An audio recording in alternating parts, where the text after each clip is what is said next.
So guys, nga din ni Isabel pero dili karon mga dugay-dugay na to. So, ang akong gipalit ato man mi sa DIY. Ang akong gipalit kay kani.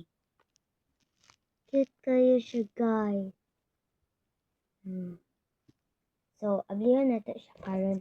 Actually, na-attach na nila ako. Isod kaayo guys. Ablihan na nato.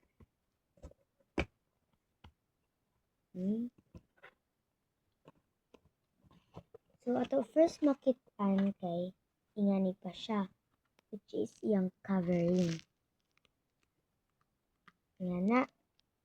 Ano siyang kuan. Nasa box. So, ito siyang iabli. First na to makita kay kani. Ang kuan sa nila ako kay kuan ni siya mga sobra paghimo nako.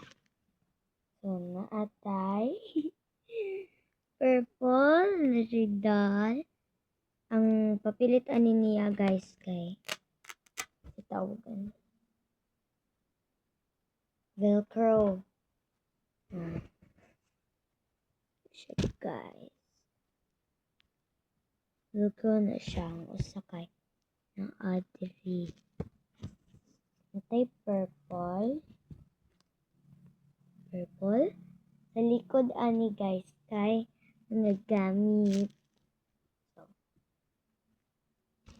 ingana. Tapos, apoy. Velcro gyapon ang gamit ani. Sa likod kay mga dress. Na, kani pod, kay na pod siya. Pink, may pagka-brown. Tapos purple. Kani siya pink. So, sa likod kay mga buhok. Na. Ang blue pod. Ay pod kay blue. Not just dahil po siya sa likod. Good kay mga face. Cute guys. Kasi na po siya nga pink. Pero lain ang nasa likod. Siyang nasa likod.